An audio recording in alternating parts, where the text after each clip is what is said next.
everyone! Welcome back to our YouTube channel. Today, gagawa na naman tayo ng panibagong makeup review. This time, it's gonna be another palette from Cosmetiks. Hindi ko actually first time matry to. Actually, yung unang video ko na finilm to, okay na dapat, kaya lang nakorap yung memory. So, I'm doing this the second time. Pero, first time ko na try nun, gagawin ko na naman ngayon. So anyway, ito yung Cosmetiks na eyeshadow palette. And kung gusto niyo makita kung how this product performs, swatches, and pricing, just please keep on watching. So ito yung kanyang packaging. Pinadala to sa akin ng good friend ko nung mismo may ka-collaboration ito na si Vince Gonzalez. If you haven't checked his channel, bisita kayo doon, makakita kayo ng mga product reviews and other makeup tutorials.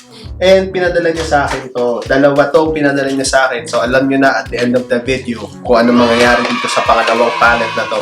So ayan. Kuyskiko, thank you in advance. Hope you like it, Vince. Yes. Yun, actually nagustuhan ko siya the first time I tried it and gagawin ko na naman siya sa inyo in front of the camera. So nasa gold packaging lang siya. Nakalagay lang dito, Sparkle, the color of beauty. Usage, apply with a brush directly to the eye area. Layer multiple shades to create endless looks. Use a damp brush for more intense color payoff. Discontinue use if irritation occurs. 24 months after opening yung kanyang expiration. And this one costs 299 pesos. And you'll get 4, 8, 12, 16 different shades of matte and shimmer colors. Ayan siya. Meron siyang protective film andito sa side ko. Pero nabuksan ko na nga kasi to. Ayan. Neutrals. Ayan. And then pang highlight or shimmer. Yan. So this one is only 299 pesos and we'll try it out again on cam. So, mag-swatch muna tayo. Zoom ko kayo ng konti. Pasensya na kayo sa buko, hindi ko na siya ma-manage. Pinlansya ko siya and masyado siyang bagsak kaya nag-head pa na lang ulit ako. Anyway, ayan siya. So start muna tayo sa classic. Soft naman yung kanyang texture and this one is good for setting your concealer sa eyelids nyo if magbe-base pa lang kayo. Bold. Ito magandang transition to. Whimsy. Edgy. May mga konting chunks lang siya kasi very soft yung kanyang powder. Pero yung pigmentation ang ganda. Next natin is Best Friend. Ayun. Nirvana. Actually, ginamit ko itong pang-contour last time kasi ang ganda nitong shade na to for my nose contour. Coral, Peachy, Mod, itong maroonish shade. Nagustuhan ko yun last time. Yun din yung ginamit ko last time, yung Mod. Okay, next natin is Glam. Kaya skin tone ko kasi siya, kaya hindi masyadong kita. Pero, ayun. Basta parang mapapakita sa inyo. Ayan. Ayan siya. Okay. Sunset. Flame. Simmer. Actually, ang ganda talaga niya mag-swatch. Antique. Static. Yung kanilang pop of color na parang gun metal yung kulay na duochrome, trendy, and DJAF. Ayan. So, yan yung 16 shades. Hindi ko magagamit lahat ng shade, pero I'll try to use as many eyeshadows as I can para mapakita ko siya sa inyo. So, yan siya. Okay. And pinakita ni Vince to waterproof din siya. Pero hugasan natin kasi medyo mahirap siyang tanggalin. And then, we'll proceed sa parang demo or tutorial kung paano ko gamitin yung mga shadows na to. Yan. So, ang gagawin muna natin is foundation, contour, concealer, yung base or complexion products muna before the eyeshadow. So, ipa-fast forward ko na lang to.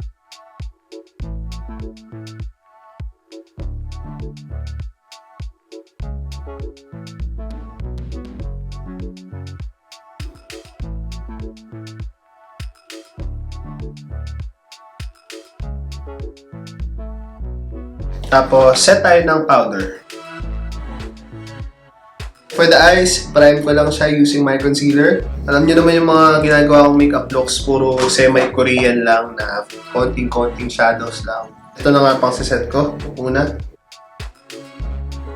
So for the first shade that we'll be using, itong bold. Pang transition ko lang siya. Gamit tayo ng medyo mas maliit na brush. Ganito. Punin ko yung bold. Para lang magkaroon tayo ng dimension ng konti, lumalim ng konti ito. My eyes are on the smaller side. Deepen lang natin siya using whimsy and edgy.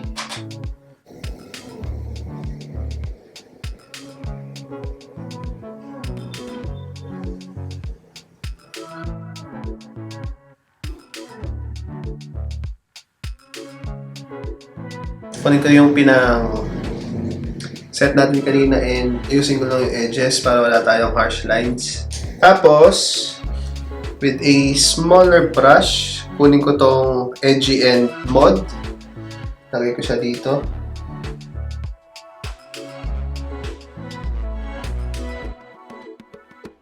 Yun.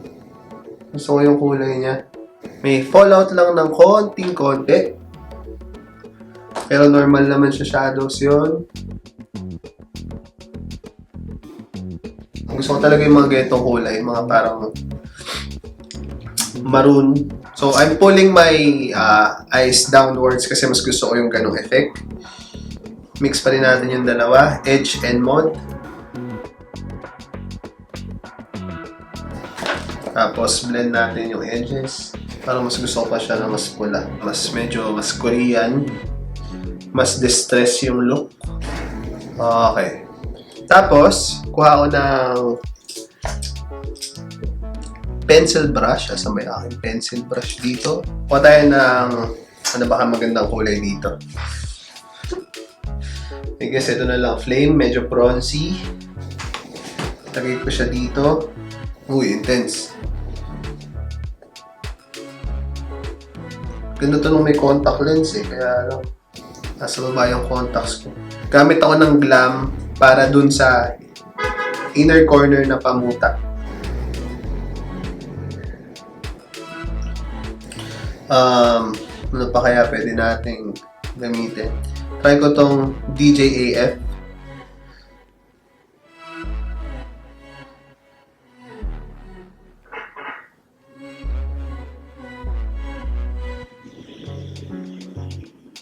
Kita ba? Gray siya lumalabas sa camera pero ang ganda sa personal. Parang dinideepen ko lang yung color para mukha siyang distress or yung semi-pagod pero yun yung look. Ang ganda nun ah. Ang ganda nung DJAF na yun. Lagyan ko pa ng konting whimsy dito para lang tayo yung look together. Okay, yan. Mas blown out na siya. And we'll try to use a black eyeliner for this look. Tight line muna tayo. Pababa talaga ang mag-eyeliner kasi nga ayoko ng pataas. Medyo pang feminine na konti yun. Pag pababa kasi, it pulls your eyelids pahatak. Parang mukha siyang mas mahabang tingnan. Yan, mas chinito rin yung effect niya. Kabilang side. Dito muna sa tail. Mas tight line. Naka-create siya ng illusion ng fuller lashes. Yan. Kung gusto nyo maglagay, pwede pa naman tayo maglagay ng brown sa ilalim. Just to intensify the brown look. Lagay lang tayo ng mascara para mag-balance yung weight ng eyeshadow. Kasi magiging masyadong parang bare naman. Hindi na ako nagka-curl kasi ayoko naman ng nakaganon yung lashes. Gusto ko lang magmukha siya makapal. K-pop look to na pang-concert. Alam nyo yun? Alam ko hindi lahat cup of tea yung mag-eyeshadow. Pero kasi palette yung nire-review natin. Yan. Pwede na tayo maglagay sa ilalim. Done with the eyes. Tayo nating magkilay. Kaya lang di ko kasi magagamit ito masyadong light para sa akin. Gamit tayo na ibang pangkilay. Gawin ko lang kilay ko tapos balikan ko kayo. Now, tayo natin siyang gamitin ng pang-contour. Okay. Tayo. Ayan. So, gamitin ko tong Nirvana pang-contour ng nose. Masyadong malaki yung brush ko.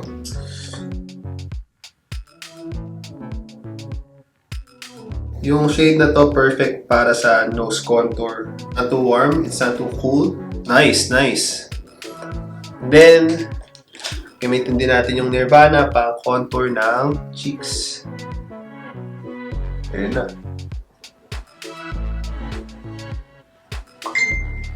Ayun, na-lift na yung cheeks ko. I usually drag it down para mas squared off yung aking face. Tapos dito sa ilalim.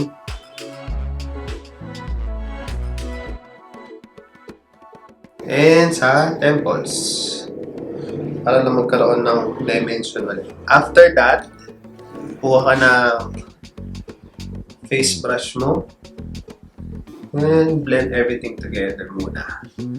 Okay, so for the blush, I usually put my blush here lang. Pwede na ako din mag-blush para sa look na to. Pero for the sake of the review or the tutorial, blush tayo. I can use the shade Best Friend.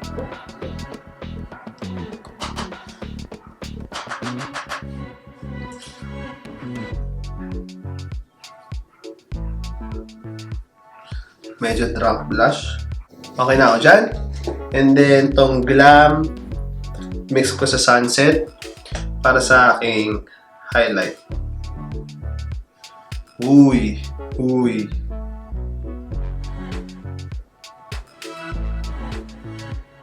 Hindi na ako usually naglalagay sa cheeks kasi malaki yung cheeks ko, may emphasize siya lalo.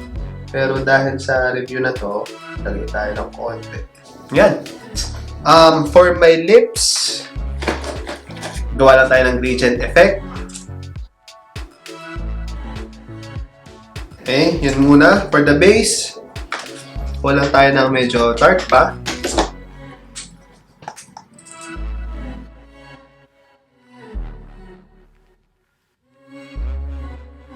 Gusto ko yung lips ko nakaganon So, nagko-contour tayo.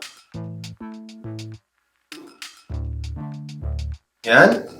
And then, wala tayo ng powder. Pang-blur lang ng edges. Okay. Done. Pwede na kayo mag-stop dito. You can put gloss. Mukhang walang masyadong ginawa pero ang dami nating nilagay. Emphasize lang yung nose. Sculpted lang yung face. Dark lang yung eyes ng konti. Distress lang ng konti. Lips, gradient lip lang. Yan. Nice, nice, nice. Gusto ko siya.